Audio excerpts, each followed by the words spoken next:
Hello world, good morning, good afternoon, good evening. Welcome to RoboThought Zero to Hero series. We are on Python machine learning on the edge using Jets and Nano. Alright guys, look at it how far we have come. Now we are at lesson number 46 and I am going to introduce you to a new Python library called SciPy. Okay, and we are going to log into our Jets and Nano and we are going to perform certain tasks using SciPy Python library. Guys, I hope you have installed all these libraries which I showed you in lesson number 1 and 2, right? There are all the commands, what kind of commands you need to execute in the terminal using Jets and Nano, and if you follow those steps you can install SciPy very smoothly. So guys, in the previous lessons I showed you how to use NumPy, Pandas, Matplotlib, and bunch of other stuff. So this is another library called Scientific Python. SciPy stands for Scientific Python. Okay. So basically, SciPy is nothing but it's nothing but a scientific computational library that uses a NumPy as a underneath, right? So you have gone through multiple lessons on NumPy, right? I showed you different methods and functions using NumPy. So SciPy is basically on top of NumPy, but it's used more for scientific calculation instead of just a simple numbers and arrays. All right.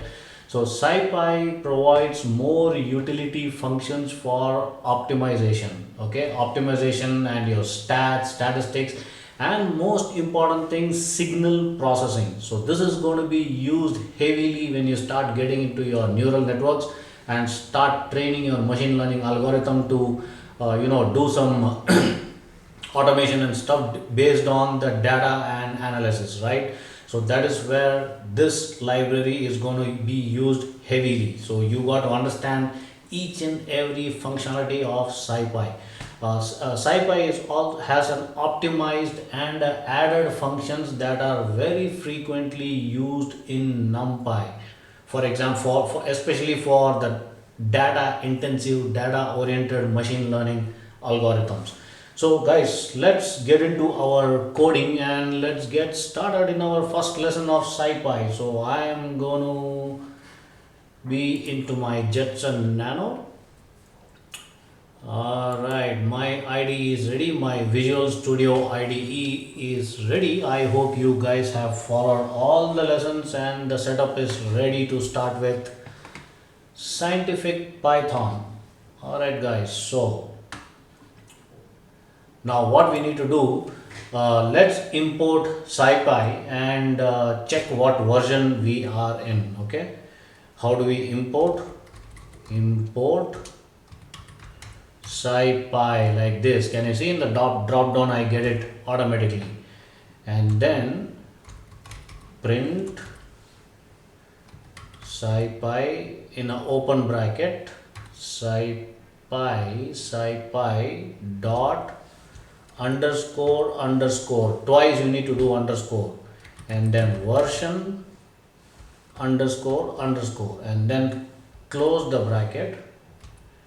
And now let me run this file and see what version I am in. Right click, run Python file. Let me just make this window a little bigger.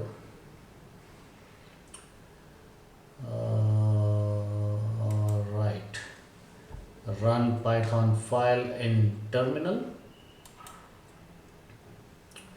And there you go, I am on 1.1.0. Can you see on the terminal, on the IDE, the Python terminal here at the bottom you can see 1.1.0. So this is the version I have installed when I was trying to install the Python library. You will get almost the similar version unless until it has been updated to the latest release, which I haven't noticed yet. So guys, now I will give you another example. So basically there are multiple things in SciPy. So I'll walk you through step by step from basics, from the scratch. Okay. So let's use another example called constant. Okay. It's a method. It's a method in SciPy called constants. So basically in constant you can use multiple other parameters to measure several aspects of constant, which I am going to talk in the upcoming lessons. Okay, so let me give you one simple example. How many cubic meters are there in 1 liter? How do you calculate? It's confusing, right? But that is where your scientific Python comes into picture, where things makes very easy how to calculate a cubic meter in 1 liter of a liquid, right? So let's see how it works. Let me show you an example. Let me delete this. All right, import. No, let's like this. We need to, for example, if you had to import constant, you need to say from SciPy. Okay, from SciPy import constant, constants. Can you see in the drop down you get it automatically, which is a good thing. All right, and then you need to print open parenthesis and a close parenthesis constants dot liter. Okay, this is an inbuilt function. You can immediately call for that particular method what you want to calculate. Right now let's see what happens. So basically the constant SciPy offers a set of mathematical constants, right?